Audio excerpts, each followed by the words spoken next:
let's go to... All right, so we got a husband and wife. Are they husband and wife? Yes, okay. So I'm going to bring them both on. This is scary for me. All right, let's take... we're going to go to Faith, because you got to have faith. What's up, Faith? Hey, Dr. John. Thanks so much for taking our call. Of course. All right, hang on. I'm going to bring in the mighty PHIL, Phil. Is that cool? Yeah. All right. Phil, you there? I am. How's it going? Are y'all in the same house? I'm great. Are y'all in the same house? We are, yep. Oh, this is incredible. Okay. At some point, one of y'all has to say something really mean about the other one, but you can't do anything because y'all are in the same house. Awesome. Okay. So what's up? What's up? Hey, okay. So this is going to take a little backstory, but I'll just jump off with our question. We are wondering, how can we develop and set healthy boundaries to protect our marriage and family as we consider moving in with my dad and my siblings still at home? Okay, tell me more. Okay. So a year ago, actually January of 2021, we got some devastating news that my mom had esophageal cancer. We thought there was hope, and she went through treatment, but November of 2021, we lost her. And it was just an awful year. So my parents had they have 8 children, 4 biological. I'm the second oldest, and then 4 adopted. And of the 8 kids, there are still 3 at home. My 18-year-old brother, a 10-year-old sister, and 11-year-old brother. Whoa. Okay, so they're still like in it. I mean, your dad's still, he's still full contact parenting. Okay. Yes, 100%. And my littlest brother has a lot of needs. He is paralyzed from the waist down, and just very immunocompromised.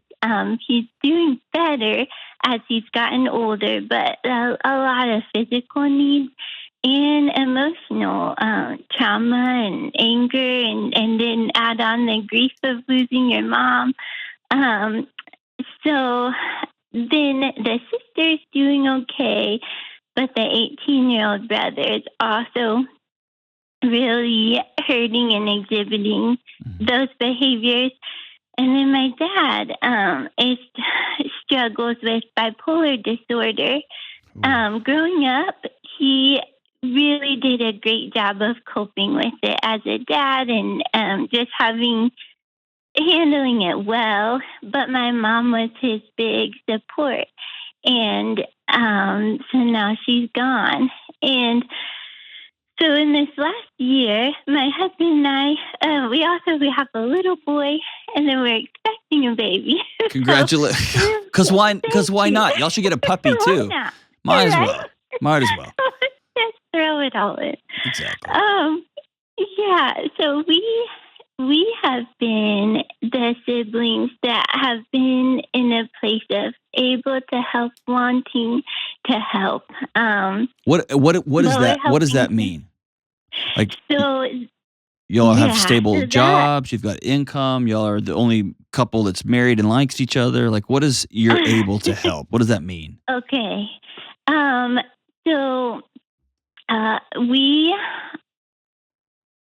I am a stay-at-home mama. Okay. Phil now works from home. His job just transferred, so he works full-time in his office, but he's home with us. Okay. And 2 days a week, we have the kids over here after school. So I guess when I say we're the only ones able, I have an adult brother who lives at home, but he is also working full time and seeking to move forward with his own life. And then I have an adult sister who's married and has a baby, but they are just very consumed with their own family. And So jobs and very, boundaries. very nicely, very nicely, you have said your other siblings want nothing to do with this mess. And you have transposed on yourself as we're the only ones who are able to, as you're the only ones who will. Can we call that? Is that fair? I know you don't like to talk bad about people. I can tell it in your voice. You are the sweetest person on planet Earth, but that's the truth, right? Right. Yes. Okay. There we go. There she is. All right. So your brothers, your siblings have left the building, and it's just you, and you're watching your dad slowly get pulled underwater, and you're watching these little kids slowly have to deal with their bipolar dad and the death of their mother and the adoption stuff, which is hard on kids, all of it all at the same time. And so you and your husband, you and Phil, have decided we're going to move in. We're going to move our infant and our young kid into this house, and we're going to help. Yeah. I'm not saying, hey, listen, none of that is bad. I'm not saying don't do that. I just want to be like really clear about it. Here's what we're saying. Right. Is going to be the solution to this. Okay. And I do want to say, so my brother who lives at home, he has recognized like, hey, there's probably more ways that I could support. And he's actually the one that is a faithful listener to you. And it's like, Faith, you need to start listening. And so I did. And then I decided to email. And here we are. That's right. All right. So what does looking like moving in? What does that look like? Phil, I haven't heard from you. You're being intelligently quiet right now. I try my best. It's kept me safe for the most part. Keep you safe. So what walk me through what you have experienced. Yeah. So about a year ago, when our mom first, when she initially passed away, the idea had come up about possibly moving in to just help around the house, and it was immediately shot down. We had zero interest. At that point, Who brought it up? Who brought it up? I think Faith might have, and then just other people in our life had kind of like mentioned the idea. Okay. But so at the time, we just kind of shot it down. Our son was 5-6 months old at the time, and we just didn't think it'd be good at the time. A couple months ago now, the idea kind of resurfaced. We had some other people we look up to in our lives kind of bring up the idea again, especially kind of after reviewing the year and kind of hoping, things would progress. We would start to move forward as far as her dad's household is concerned. And we just continue to see kind of the same issues and things going on. The most recent of which being that the 18-year-old brother who was still living at home has actually moved in with us. Okay. And just him and Dad had a bit of a falling out, and the dad actually approached us and asked if, and said, hey, it's not working at home right now. And we just kind of decided, Faith and I, to take him in. But so ultimately, yeah. So let's do this. Let's drill down. How can I best help? Sure. So I think the biggest thing is we understand, Faith and I, we've prayed a lot about it and truly feel God's leading towards it. That moving in to their house is one of the best ways we can help, and is what God's leading us to. So with that, we know that it could be very easy for tension to arise, for miscommunications to happen. And so what Faith and I are really seeking to do is figure out the best, how to clearly communicate and what boundaries we need to have in place to make sure that we're maintaining our own family, because that has to be our number one priority, but also to helping their family in the best way that we can. All right. Excellent. All right. So I'll run through these, and I'm writing them down real quick. And all right. So the first and most important thing here is none of this works if your marriage falls apart. So cornerstone number one is you and Faith. Faith, you're there.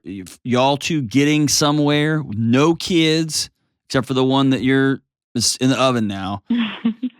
And deciding what kind of marriage we're going to have. And I would recommend be real specific. We will go on, obviously you're about to have a newborn, so that just throws all this into a blender, but we will go on dates like this many times a week. After we are back to sleeping together, we're going to have sex this many times a week. And so this is what we're going to have to do to make that a reality. We are, here's how our finances are going to be separate from this endeavor we're taking on. Here's who's going to do laundry. Here's who's going to do X and Y. And see what I'm saying? We are going to be really crystal clear. Here's going to shop. Really crystal clear about our retirement, our saving for our kids' college, because it's real easy for this whole thing to get real blurred together. And suddenly, Phil, you're arguing with her about her dad, but suddenly you're defending this 11-year-old who's made her mad, and she spent money over here to buy groceries for everybody. And you see what I'm saying? You wake up in 10 years and y'all are everything's in ash. See what I'm saying? So the first conversation is marriage has to go first. The second thing is you said it great. How are we going to protect our nuclear family inside of this thing? Because you have an infant and you're about to have a newborn. And infants and newborns need naps and they need sleep. And y'all are going to be up all night. And how are we going to manage this? Are we going to be able to hire somebody to come be a sitter that's going to help out? Even though I'm a stay-at-home mom, I'm going to need some support and some help. Even though you're working from home, Phil, you still got to work, right? How are we going to manage a overwhelming situation and taking care of a 70-year-old guy with bipolar disorder and an 18-year-old who's really upset and sad that he lost his mom and a 14-year-old and an 11-year-old? So how are we going to keep our nuclear family? How are we going to take care of the needs of two infants, basically, is what I'm saying. And then we're going to be really clear about what our goals are. Meaning, what does help mean? And I think that you've probably heard me say, if you ever listen to the show, I used to say it all the time, talking about pictures and words. But my guess is, Faith, you have a picture of what help looks like. And I'm going to be real reductionistic and real general right here, okay? And so I might get this wrong and I might mix up the gender roles and all that. I'm just making an example, so I'm not trying to be ugly or anything, okay? Faith, you may have a picture of help is this time next year, everyone in the family is sitting around having Thanksgiving. You've got this almost 1-year-old in one of those little papoose pouch things, and you're making dinner because you're a homemaker and you love it, and your husband comes out of the study, he's working from home, and your bipolar father, who's stable on his meds, he high-fives him and is like, man, you're a great husband. My daughter won the lottery when she married you. Like, you might have this picture of help. And your husband, Phil, you might have a picture of help, which is, I need you, father-in-law, to get a job. And I need you to not be in the house. I need all the kids to be quiet while I'm at work because I'm working from home now. And I'm going to need fill in the blank. And so help is going to look like 6 months where we're going to do this. We're going to get everybody back on their feet. I'm going to help dad get. And what we're going to have is we're going to have two people saying, we need to help. We need to help. We need to help. We need to help. And you're going to be saying two completely different things by using that same word. So I want y'all to get together in this retreat I'm proposing and be very crystal clear to the last detail. What does help mean? What are our goals by moving into this house? What are we going to accomplish by coming here? And then as a part of that, what can we actually do? If dad starts yelling, what are we going to do? If dad says, I'm not taking my meds, what are we going to do? If that 18-year-old hits somebody, what are we going to do, right? So if we sell our house, we're all in. I want to be very clear about planning some things on the front end so that we're not surprised and we freak out, and then we get surprised and we get freaked out. We make rash decisions along the way. Does that make Right. sense? Yeah. Yeah. And then we're going to communicate those very, very clearly to Dad. And possibly, if he would do it, with Dad's counselor, so that he's got some non-parents, he's got some accountability that doesn't include his daughter and the guy who's keeps getting his daughter pregnant, right? Yeah. And I said that on purpose because there's that sense in there, right? So all that to say is saying, "Hey, Dad, you are paying for your groceries, or you are going to contribute $500 a month, and we will do the shopping. You will do your laundry, or otherwise, Faith, you're going to become the pseudo mom to 1,000 people and try to raise a newborn on 2 hours of sleep a night. And Phil, you are going to be the breadwinner of a whole bunch of people and a whole bunch of house. And by working from home, down the hall from a screaming infant, an exhausted wife, and a bonkers 11-year-old, and a pissed off 18-year-old, and a dad who won't take his meds." See what I'm saying? See what I'm saying? Yeah. Now, Yeah. I am not in any way saying don't do this at all. I just want everybody to be clear. Yeah. Okay. There is no way that this isn't very hard, but I don't know anything on earth that's really good that isn't also very hard. Okay. So let's be very crystal clear about who we're going to be, what our marriage is going to look like, what our parenting is going to look like, what kind of help we can provide, what kind of help we're willing to provide, what are our boundaries, and how are we going to communicate them. And let's just be really clear about that. And if at any point you say, "Oh, this doesn't work like this in this house," that's a good conversation to have. And I would suggest that anybody that is encouraging you from outside of your family's unit, outside of you and Phil, outside of you and Faith, I think it'd be a good idea if y'all just moved in with your father-in-law. I mean, he looks like that's real easy to say if you're not moving in with your father-in-law and his 3 young kids, right? And so it's simple to lob, what do we call them? It's simple to lob charity grenades on somebody. Man, you should give them your car. You should just let them have that other house of yours. Well, cool, thanks. That's easy. You should just sell your house and move in. Maybe. And if you've been thoughtful about it, you've been obviously, y'all are very prayerful people and you've considered that deeply. Man, go all in. Go for it. Like my buddy's a Navy SEAL. Like they don't look at the task log. They don't look at the mission and be like, "It's just too hard." No, man, it's real hard. That's why you're a Navy SEAL. And we're going to be very specific about the challenges that we're going to face. And we're going to be very real. We're going to own reality about what we're going to be facing. And then we're going to be very, very, very specific about how we're going to overcome each one of those obstacles. And that's what I'm suggesting you do here. Y'all are Navy SEALs, Faith and Phil. Navy SEALs. Except you're not. You're just a really incredible daughter and a otherworldly son-in-law who loves his father-in-law and who's still grieving from the loss of mom. And he wants to see those 3 kids be well and whole and want to just be great people. So I'm proud. It's awesome. It's good to get to talk to you and know you.